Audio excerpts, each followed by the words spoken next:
नमस्कार, मी रुपाली भोसले म्हणजेच तुमची लाडकी संजना। जसं तुम्हाला आमच्याविषयी जाणून घेण्याची उत्सुकता असेल तसंच तुमच्या फायद्याचं काय आहे हे सांगण्यासाठी मी इथे आले। आम्ही घेऊन आलो आहोत नव्या मुंबईला जोडणारा असा एक प्रीमियम कमर्शियल प्रोजेक्ट। सिरियसली सहज परवडेल असा पण तरीही मॉडर्न इन्फ्रास्ट्रक्चर असलेला हा प्रोजेक्ट आहे। या प्रोजेक्टमध्ये तुम्हाला मिळणार आहे प्रीमियम शॉप्स, ऑफिसेस, घरं आणि बरंच काही।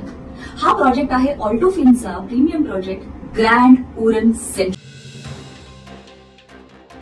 उरण तालुक्यातील 20 ग्रामपंचायतींना MIDCच्या रानसई धरणातून पाणी पुरवठा केला जातो। मात्र यापैकी 17 ग्रामपंचायतींनी MIDCचे गेले कित्येक वर्ष पाणी बिल भरले नसल्याने त्यांच्याकडे कोट्यवधी रुपयांची पाणी बिलाची थकबाकी आहे। या ग्रामपंचायतींकडे MIDCची मार्च 2024 अखेर पाणी बिलाची 27,63,34,155 रुपये इतकी थकबाकी आहे। तसंच उरण नगर परिषदेकडे 31,67,00,000 इतकी थकबाकी आहे। त्यामुळे MIDCच्या विकास कामांना गती मिळत नसल्याचं बोललं जात आहे। थकबाकी असलेल्या ग्रामपंचायतींमध्ये नवीन शेवा, हनुमान कोळीवाडा, करळ, धुतुम, जसखार, बोकडविरा, फुंडे, सावरखार, डोंगरी, सोनारी, भिंडखळ, नागाव, चाणजे, पाणजे, चिर्ले, केगाव, म्हातवली यांचा समावेश आहे। उरण तालुका मराठी पत्रकार संघाचे अध्यक्ष आणि ज्येष्ठ पत्रकार घनश्याम कडू यांचे चिरंजीव विहंग घनश्याम कडू यांना 10वीच्या बोर्ड परीक्षेला 94.2% गुण मिळवून सुयश संपादन केलंय। त्यांच्या या यशाबद्दल अनेक नेते, प्रतिष्ठित नागरिक त्यांचं अभिनंदन करत आहेत। शिवसेना ठाकरे गटाचे जिल्हा प्रमुख तथा उरण मतदारसंघाचे माजी आमदार मनोहर शेठ भोईर यांनी विहंग घनश्याम कडूचं पुष्पगुच्छ देऊन अभिनंदन केलं आणि त्याला अनेक आशीर्वाद दिले आहेत। यावेळी विहंगचे वडील घनश्याम कडू आणि उपतालुका प्रमुख कमलाकर पाटील उपस्थित होते।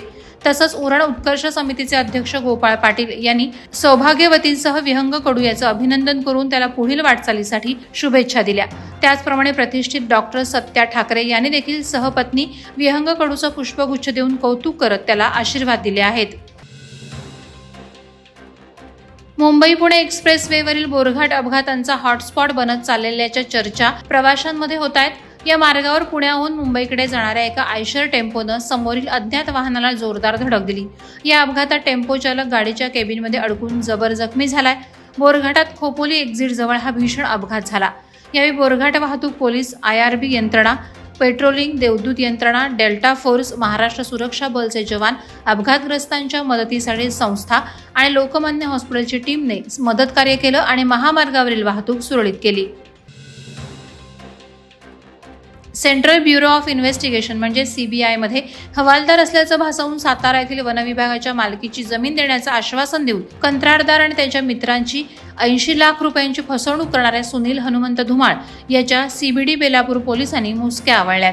फिर्यादी प्रसाद घोरपडे वय 25 आणि प्रसाद जैन यांनी एकत्रितपणे धुमाळ याला 80 लाख रुपये दिले। CBI विभागात तात्पुरता चालक असलेल्या सुनील धुमाळने 500 एकर जमिनीचे खोटे कागदपत्र तयार करून दोघांकडून तब्बल 80 लाखांची रक्कम घेऊन चुना लावला होता। भारत विकास परिषद, रोटरी क्लब ऑफ सेंट्रल आणि ठकेकर क्लास यांच्या संयुक्त विद्यमानं विद्यार्थी समुपदेशन कार्यशाळा पनवेल शहरातील गोखले सभागृह येथे संपन्न झाली। कार्यशाळेत 111 विद्यार्थ्यांनी हजेरी लावली होती। पालकांसह एकूण 200 सदस्य या कार्यक्रमात सहभागी झाले होते। यावेळी डॉ. शिल्पा परहर यांनी विद्यार्थी दशेतील ताणतणाव आणि व्यवस्थापन यावर मार्गदर्शन केलं। मनीष गोडबोले यांनी ऑनलाईन प्रवेश प्रक्रिया आणि येणाऱ्या अडचणी, तर अनिल ठकेकर यांनी आजचा विद्यार्थी आणि आव्हाने या विषयावर विद्यार्थ्यांना उपयुक्त असं मार्गदर्शन केलं। नवी मुंबई महानगरपालिकेच्या तुरुभे येथील मध्यवर्ती स्मशानभूमीत नागरिकांची गैरसोय होत आहे। येथील बसण्याचे बाकडे मोडले असून पाण्याची व्यवस्था नाही।